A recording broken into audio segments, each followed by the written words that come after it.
जय हिंद स्टूडेंट्स, स्वागत है आपका आपके अपने यूट्यूब चैनल पे। चलिए तो स्टार्ट करते हैं हम लोग अपनी क्लास को। चल ठीक है। तो सबसे बड़ी बात ये है कि आपको इंडिया के बारे में पढ़ना है, तो मैं आपको इंडिया के बारे में थोड़ी बहुत जो बातें हैं वो आपको बता देना चाहता हूँ। ठीक है। तो इंडिया, भारत कहाँ से आया नाम इंडिया का? जैसे आपने सुना होगा भारत एक अखंड भारत रहा है, तो कौन कौन से देश थे, ठीक है, और कब कब अलग हुए, ये भी आपको सबको पता होना चाहिए। और कौन कौन से देश हैं जो भी हमारी भारतीय सीमा से सीमा बनाते हैं राज्यों से, ठीक है। कोस्टल लाइन के बारे में, हमारे जो लैंड बॉर्डर है जो हमारा, उसके बारे में आपको पता होना चाहिए। ठीक है। चलिए तो बिना कुछ बात किए हम लोग आगे बढ़ते हैं। सामान्य परिचय, जनरल इंट्रोडक्शन, जैसे कि लिखा ही हुआ है, टॉपिक है हमारा भारतीय मानचित्र, इंडियन मैप।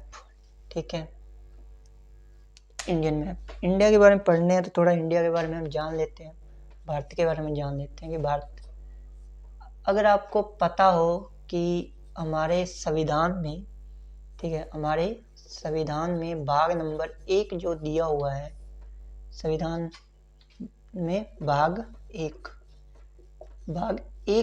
जो दिया हुआ है, ये हमारे संविधान में, ये भारत के जो राज्य हैं और जो संघ हैं, ठीक है, मतलब संघ, राज्य और संघ, यानी राज्य और केंद्र शासित प्रदेश, स्टेट एंड यूटी के बारे में हमें इंट्रो कहाँ से मिलता है हमें, तो वो हमें भाग 1 से मिलता है। भाग 1 में भी कौन, भाग 1 में भी अनुच्छेद नंबर 1 जो है, यहाँ से हमें भारत और भारत के जो राज्य और संघ है, संघ व राज्य क्षेत्र की चर्चा है। भारत के जितने भी राज्य हैं, जितने भी केंद्र शासित प्रदेश हैं, उन सब का बारे में जानकारी हमें कहाँ से मिलती है, तो हमें भाग 1, संविधान के भाग 1 या अनुच्छेद नंबर 1 से मिलती है। यही हमें पूरा रिफॉर्म दिया गया है कि किस तरह से राज्य टूट सकते हैं, किस तरह से राज्य के अंदर भारत में जुड़ सकता है, या कौन कौन से जो भी आर्टिकल हैं उन सब के बारे में हमें यहाँ पे मिलता है। तो भारत और, तो भाग नंबर 1 है संविधान का और अनुच्छेद नंबर 1, ये आपको याद रखना है। किसके बारे में चर्चा है, तो भारत के जो भी संघ और संघ व जो राज्य क्षेत्र हैं, इनकी चर्चा जो है, इनके बारे में किया गया है। भारत के जो 28 राज्य हैं और 8 यूटी जो हैं, उनकी चर्चा जो है वो भाग 1 के अनुच्छेद 1 में दी गई है। भारत, आपने सुना होगा कि भारत जो है, ठीक है, भारत को कई नाम है, कुछ प्राचीन नाम है, कुछ हमारे जो पुराणों में, वेदों में नाम लिए जाते हैं। जैसे एक तो भारत खुद ही है, ठीक है, एक तो भारत है, एक इसके साथ साथ एक और नाम आता है। दूसरा नाम कौन सा है? दूसरा नाम है आर्यवर्त। आर्यवर्त, ठीक है, आर्यवर्त आ गया, आर्यवर्त। तो आर्यवर्त हो गया। जैसे हिंदुस्तान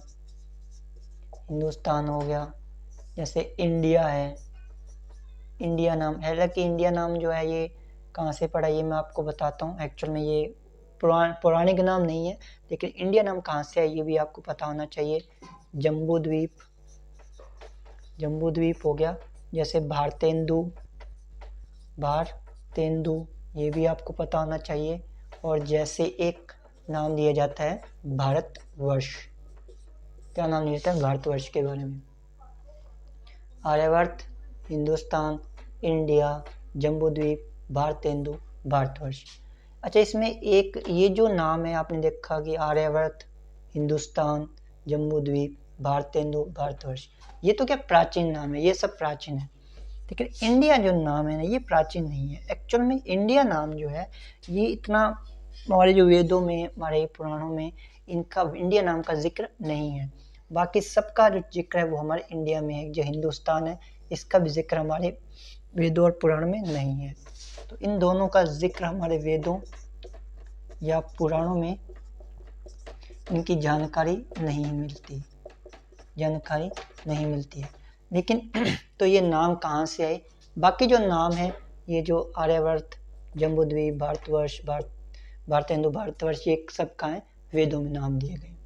लेकिन ये जो नाम है हिंदुस्तान, इंडिया, ये हमारे पुराण में नहीं है। ठीक है। अब हम जानते हैं कि इंडिया जो नाम है ये कहाँ से आया। ठीक है, इंडिया नाम कहाँ से आया, हिंदुस्तान नाम कहाँ से आया, ये हम लोग जान जाते हैं। ठीक है, जानते हैं इंडिया, तो हेडिंग लिखिए इंडिया नाम। ठीक है, इंडिया नाम का जो इंडिया नाम की इतिहास है इंडिया का, वो हम जानते हैं। इंडिया नाम एक्चुअल में भारत, जब आपने सुना होगा प्राचीन काल के अंदर क्या था कि भारत जब एक अखंड भारत हुआ करता था, तो उस समय की बात है जब ये प्राक ऐतिहासिक कालीन की सभ्यता, उस वहाँ की बात है, सिंधु घाटी सभ्यता के समय की बात है।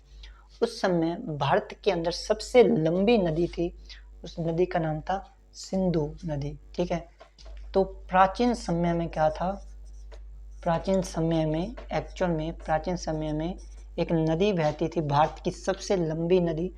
ठीक है, अभी तो क्या ब्रह्मपुत्र है, लेकिन उस समय भारत की सबसे लंबी नदी थी सिंधु नदी। ठीक है, ये प्राचीन समय की सबसे लंबी नदी क्या थी, सबसे लंबी नदी। इस नदी एक्चुअल में नदी है, ये नदी जो है उस समय भारत में सबसे लंबी नदी थी। एक्चुअल में इस नदी का नाम जो है यहाँ पे ना, जहाँ से होकर ये गुजरती थी, ठीक है, जिस पर्वत से होकर ये गुजरती थी या जिस पर्वत से इसका उद्गम होता था, उस पर्वत का नाम था इंडस, या मैं कहूँ सिंधु घाटी। उसका नाम क्या था, सिंधु घाटी। इसी को इंग्लिश में कहते थे इंडस वैली। ठीक है, और इसी के आसपास के जो इलाके थे, आसपास के सटे सिंधु नदी के या सिंधु घाटी के आसपास के जो भी इलाके थे, जो क्षेत्र थे, वहाँ पे जो भी नगर बसे थे, जो गांव बसे थे, हालांकि सिंधु घाटी सभ्यता जो है ये ग्रामीण सभ्यता है, तो इसके साथ में जो भी गांव बने थे या क्षेत्र थे, वहाँ के जो सभ्यता थी उसको हम सिंधु घाटी सभ्यता कहते हैं। ठीक है, ये भी आपको पता होगा, क्योंकि उस समय सिंधु नदी जो थी सबसे लंबी नदी हुआ करती है, जिसको हम हिंदी में कहते हैं इंडस वैली। और इसी को, ठीक है, और इसी कारण सिंधु नदी का नाम क्या था, इंडस रिवर नाम, क्या नाम था, इंडस रिवर। और इसी इंडस रिवर से ही हमारे देश का जो नाम है वो इंडिया पड़ा है। ठीक है, भारत की सबसे लंबी नदी थी इंडस रिवर, जहाँ से हमारे भारत का जो नाम है वो क्या पड़ा है, इंडस पड़ा है। समझा की बात। ये कहानी है किस चीज़ की, इंडिया की। अब हम देखते हैं कि हिंदुस्तान ये कहाँ से आया। ठीक है, एक्चुअल में भारत के अंदर बहुत से देश आए हैं, बहुत से विदेशी यात्री आए हैं। ठीक है, बहुत से देशों में कब्जा भी किया है, पुर्तगाल आए, डच आए, फ्रांसीसी आए, अंग्रेज आए इंग्लैंड से, तो बहुत से देश आए।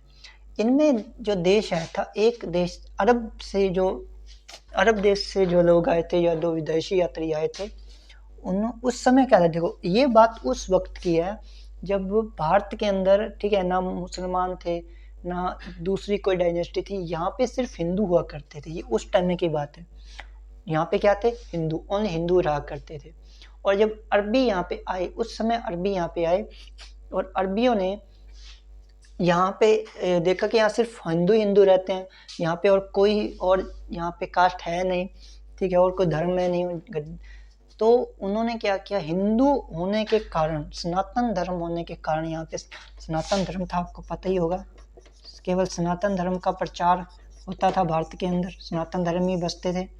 तो इस सनातन धर्म की वजह से इन्होंने क्या किया, जो अरब देश से आए थे, जो अरबी थे, उन्होंने भारत का जो नाम है वो हिंदुओं के नाम पर हिंदुस्तान रख दिया था। किसके नाम पर, केवल हिंदुओं के नाम पर हिंदुस्तान रख दिया था। ये कहानी है। ठीक है, तो ये कहानी है हिंदुस्तान रहने की। तो इंडिया कहाँ से आया, इंडस रिवर से। हिंदुस्तान कहाँ से आया, अरबियों ने नाम दिया है भारत को हिंदुस्तान। हिंदुस्तान मतलब हिंदुओं का स्थान, हिंदुस्तान का मतलब बताइए, तो हिंदुओं का स्थान। उसके बाद तो अरब से आए, अरब से आ गए, ईरान से, अफगान से, लेकिन उससे पहले कौन था, उससे पहले केवल हिंदुस्तान। तो हिंदुओं का स्थान यानी कि वो जगह जहाँ केवल और केवल हिंदू रहते हो, वो कौन सा हो गया, हिंदुस्तान। ठीक है, तो कहानी समझ आ गई, हिंदुस्तान कहाँ से है, इंडिया कहाँ से है। ठीक है, आगे बढ़ते हैं। मैंने अभी भी कहा कि भारत जो था वो पहले अखंड भारत हुआ करता था, है ना। भारत क्या था, एक अखंड भारत हुआ करता था। अब कौन कौन से देश आते हैं ज़रा वो भी देख लेते हैं। अखंड भारत के देश, अखंड भारत में कितने देश आते हैं ज़रा वो भी हम लोग देख लेते हैं। तो अखंड भारत की शुरुआत होती है अफगानिस्तान से लेकर म्यांमार तक। कहाँ से फैला हुआ था अखंड भारत अपना? अफगानिस्तान से म्यांमार तक हमारा जो अखंड भारत है वो फैला हुआ था, ठीक है। अखंड भारत कहाँ से कहाँ तक था? अफगानिस्तान से लेकर म्यांमार तक। अखंड भारत के अंदर कौन कौन से देश आते हैं ज़रा आप देख लेते हैं। तो एक तो अफगानिस्तान ही हो गया, अफगानिस्तान एक। दूसरा कौन सा है? दूसरा हमारा पड़ोसी पाकिस्तान, ठीक है, जहाँ से आए दिन हमले होते ही रहते हैं। फिर अपना जो वर्तमान का भारत है आप देख रहे हैं, ठीक है, वर्तमान का भारत जम्मू कश्मीर के से लेकर कन्याकुमारी तक। बांग्लादेश जो है, बांग्लादेश आता था, ठीक है। इसी के साथ म्यांमार है, म्यांमार आता था। ये हमारे भारत में आते थे। अफगानिस्तान, पाकिस्तान, वर्तमान का भारत, बांग्लादेश और म्यांमार ये आते हैं। तो 1 2 3 4 और ये 5 जो देश हैं जो जिस भारत के अंदर आते हैं। वर्तमान का भारत तो आप देख ही रहे हो, बाकी बचे 4 देश जो हमारे देश से टूट चुके हैं, ठीक है। पीओके कब टूटा था? तो पीओके मैं आपको बता देता हूँ। पीओके को 1947 पाकिस्तान को 1947 के अंदर आज़ाद कर दिया गया था। वर्तमान का भारत तो आप देख ही रहे हो जो वर्तमान में है। बांग्लादेश ये भी पाकिस्तान के साथ ही आज़ाद हो गया था। एक्चुअल में ये क्या था? पश्चिमी पाकिस्तान था जिसका भाग बांग्लादेश बनाया गया था। अफगानिस्तान 1896 के अंदर अफगानिस्तान को अलग कर दिया गया। और म्यांमार जो है इसकी स्टोरी है 1935 की। 1935 में भारत शासन अधिनियम आता है, गवर्नमेंट ऑफ इंडिया एक्ट आता है, उसके अंदर म्यांमार को भी अलग कर दिया, ठीक है। तो ये स्टोरी किसकी है? तो ये अखंड भारत की स्टोरी है। अखंड भारत के अंदर सबसे पहले तो अफगानिस्तान से कहाँ था? म्यांमार। अब सबसे पहले एक देश कौन सा आता है? अफगानिस्तान 1896 में अलग किया, पाकिस्तान 1947 में अलग किया, वर्तमान का भारत जो आप देख ही रहे हो यहाँ पे। बांग्लादेश पाकिस्तान के साथ में अलग हो गया था 1947, और म्यांमार जो है 1935 भारत शासन अधिनियम के तहत आता है, ठीक है। तो ये अलग हो गए थे, ठीक है। अब हम बात करते हैं इंडिया और भारत के बारे में। थोड़ा इंडिया और भारत के बारे में जान लेते हैं, ठीक है। आपको पता होगा कि भारत के अंदर आने वाला पहला जो विदेशी यात्री था वो पुर्तगाल से आया था, जिसका नाम था वास्को डी गामा। तो उसके बारे में जान लेते हैं, ठीक है। चलिए, सबसे पहले जो भारत के अंदर विदेशी यात्री आया था ना, उसका नाम क्या था? अच्छा, हम लोग क्या करते हैं, हम लोग बोलते हैं कि भारत की खोज करने वाला वास्को डी गामा था, ये आपको पता होगा। एक्चुअल में वास्को डी गामा भारत की खोज नहीं की थी, बल्कि यूरोप से भारत आने वाले समुद्री रास्ते की खोज करने वाले वास्को डी गामा थे, ठीक है। अब थोड़ा जान लेते हैं। यूरोप के अंदर एक देश है, यूरोप महाद्वीप में एक देश पड़ता है जिसका नाम है पुर्तगाल। क्या नाम है? पुर्तगाल, ये देश है। यहाँ से 2 विदेशी यात्री जाते हैं भारत की खोज करने के लिए, भारत की खोज करने के लिए निकालते हैं, भारत की खोज के लिए भेजे जाते हैं, ठीक है। इंडिया की डिस्कवर करने के लिए किसको भेजा जाता है? 2। एक का नाम था कोलंबस। क्या नाम था? कोलंबस। और एक का नाम था वास्को डी गामा। कोलंबस चला गया पश्चिम में, वास्को डी गामा आ गया पूर्व के अंदर। ये कहाँ चले गए? ये चले गए उधर वेस्ट में। और ये कहाँ आ गए? ये आ गए ईस्ट में। ये पश्चिम में आ गए, ये ईस्ट में। इनको बोला गया था कि जहाँ पर भी आपको काले लोग दिखें वो भारत देश है, ठीक है, ये इनको बोला गया था। कोलंबस गए वेस्ट के अंदर, और वेस्ट के अंदर उन्होंने देखा, थोड़ा सा ही मतलब ज़्यादा ट्रैवल नहीं करना पड़ा, थोड़ा सा ट्रैवल किया और वहाँ देखा कि वहाँ यहाँ तो हमको बोला गया था, फिर उनको बात याद आती है कि हमारे देश में जब हमको भेजा जा रहा था तो हमें ये बताया गया था, है ना, कि जो भी जहाँ के लोग ब्लैक कलर के होंगे, काले रंग के होंगे, वो कौन सी कंट्री होगी, वो भारत होगी। तो इसने जाके देखा कि यहाँ के जो लोग हैं वो काले रंग के हैं, और इसलिए इसने इस देश का एक नाम दिया था, ठीक है, इस देश का एक नाम दिया था उस देश का, क्योंकि ये वेस्ट में गया था इसलिए वेस्ट। और इंडिया, इसने इंडिया की खोज करने गए थे, लेकिन इंडिया, इसलिए इसका नाम दे दिया इंडीज। तो ये जो देश आप देखते हो वेस्ट इंडीज, इसकी खोज करने वाले कौन थे? कोलंबस थे। इसके साथ साथ अमेरिका और की खोज करने वाले भी कौन थे? वो भी ये थे, अमेरिका, कनाडा, जो अमेरिकन महाद्वीप है, जो उसकी खोज करने किसने की थी? कोलंबस ने की थी, ठीक है। तो अभी आपको याद रख लेना कि कोलंबस ने किसकी खोज की? वेस्ट इंडीज़ की। इसने जब यह आया था, जिस महाद्वीप में ये गया था, उसने कोलंबस ने उसे एक नाम दिया, जिससे क्या कहा जाता है? इससे नाम दिया नई दुनिया। क्या ना बोला इसको? नई दुनिया, the new world. New world नाम से इसको नाम दे दिया, new world. Vasco D gamma आते हैं समुद्री रास्ते से, और इन्होंने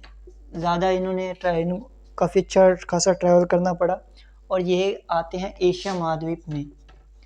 एशिया महाद्वीप में आते हैं, और एशिया महाद्वीप के अंदर भारत के अंदर ही आते हैं, और भारत के अंदर ये गए। भारत की अगर आपने देखी होगी तो ये यहाँ पे एक राज्य है जिसका नाम है केरल। कहाँ पे आ गए? केरल में। केरल का एक गांव था जिसका नाम था कलिकट। क्या नाम था? कलिकट। कलिकट एक गांव है, वो एक गांव है कलिकट। इस कलिकट के अंदर वास्को डी गामा आते हैं, और वास्को डी गामा का स्वागत करने के लिए यहाँ पे जैमोरिन शासक का, देखो जैमोरिन नाम नहीं है किसी का, बल्कि ये एक, आप ये समझ सकते हो कि वंश का नाम है जैमोरिन, ठीक है। तो जैमोरिन शासक हुआ करते थे एक, वो इनको यहाँ पे स्वागत करने आते हैं, इनका स्वागत करते हैं। इसके साथ साथ में वास्को डी गामा जो कि यहाँ पे आया था, यहाँ आकर के मसालों का व्यापार भी शुरू हुआ। यहाँ पे इन्होंने मसाले लेकर गए थे बहुत सारे, सस्ते दामों पर। भारत में क्या था कि सस्ते दामों पर हमारे सामान मिल जाता था, उस वक्त की बात है। तो मसालों का व्यापार, ठीक है। अच्छा, एक्चुअल में ना एक क्वेश्चन आया था मसालों के व्यापार के लिए। एक बार क्या एसएससी ने सवाल पूछा था कि वास्को डी गामा भारत किस उद्देश्य से आए थे, ये क्वेश्चन आया था, ठीक है। और उसका आंसर क्या था? मसालों के व्यापार के लिए वास्को डी गामा आता है। अच्छा, कब आए थे ये भी आपको पता होना चाहिए। तो 1496 के अंदर वो यहाँ पे भारत में आते हैं, ये भी आपको याद रख लेना है। कहाँ पे आए थे? केरल के कलिकट गांव के अंदर आए थे। जैमोरिन शासक ने इनका स्वागत किया था। किसके लिए आए? मसालों के व्यापार के लिए। कब आए? 1496 के अंदर है, ठीक है, ये आपको याद रख लेना है। अच्छा, तो सबसे पहले आपको याद रख लेना कि कोलंबस ने कौन सी दुनिया खोज की थी। अगर आप बोले भट्ट के सवाल आ जाए कि नई दुनिया खोज करने वाले कौन थे? कोलंबस। और वेस्ट इंडीज खोज करने वाले कौन थे? कोलंबस थे। वास्को डी गामा के साथ तो दूसरा विदेशी यात्री जो पुर्तगाल से आया था, तो वो कोलंबस भारत में नहीं आया था, लेकिन दूसरी दुनिया चला गया, जो नई दुनिया खोजी थी जहाँ पे। तो यहाँ पे आपको इतना समझ आ गया, ठीक है, इतना बात समझ आ गई। चलिए, अच्छी बात है। अब बढ़ते हैं आगे, चर्चा कर लेते हैं। अब थोड़ी चर्चा कर लेते हैं। कई नाम बार भारत देश नाम आ ही चुका है, तो हम भारत का नाम के बारे में चर्चा कर देते हैं। चल, भारत नाम कहाँ से आया? भारत नाम ये कहाँ से पड़ा, ये हम चर्चा कर लेते हैं। देखो, इसकी दो भ्रांतियां हैं, आपको दो भ्रांतियां याद रखनी है। ये दो भ्रांतियां कौन कौन सी हैं? क्या है? दो भ्रांतियां हैं। इस दो भ्रांतियों को आपको याद रख लेना। एक्चुअल में ये कितना सच है कितना नहीं, ये किसी को भी नहीं पता है, ठीक है, लेकिन इसकी दो भ्रांतियां दोनों आपको याद रख लेना है। पहली जो भ्रांति है वो इस कहा जाता है कि भारत के अंदर एक राजा हुए थे, भारत में एक राजा हुए थे का नाम था भरत। क्या नाम था? भरत नाम था। क्या नाम था भाई? भरत नाम था। एक राजा हुए जिसका नाम क्या था? भरत। इस भरत राजा के नाम पर भारत का नाम, इस नाम भारत पड़ा है। इस भारत राजा के नाम पर क्या नाम पड़ा है? तो भारत पड़ा है। एक तो ये भ्रांति। दूसरी भ्रांति क्या कहती है? जैन धर्म के एक तीर्थंकर थे। जैन धर्म के जो तीर्थंकर हुए हैं, आपके जैन धर्म के एक तीर्थंकर हुए हैं जिनका नाम था ऋषभदेव। क्या नाम था? ऋषभदेव नाम था। इनके दो बेटे थे। एक का नाम तो आपने सुना ही होगा, एक का नाम था गौतम, जिसको बाहुबली कहा जाता है। इसको बाहुबली भी कहा जाता है, ठीक है, बाहुबली भी कहा जाता है। और एक इनके छोटे बेटे थे जिसका नाम था भरत। क्या नाम था? भरत। इनके छोटे बेटे जो भरत थे ना, इनके नाम पे भारत का नाम भरत पड़ा है, मतलब भरत के नाम पे भारत पड़ा है। तो ये दो भ्रांतियाँ, आपको ये दोनों भ्रांतियों का याद रखना है, ठीक है। पहली भ्रांति तो क्या है कि भारत राजा हुए भारत के उसके नाम पे। दूसरा, जैन धर्म के जो तीर्थंकर है ऋषभदेव, उनके दूसरे बेटे या छोटे बेटे भरत के नाम पे। ये भी आपको याद रखना है, ठीक है। तो ये चीज़ आपको याद रख लेनी है।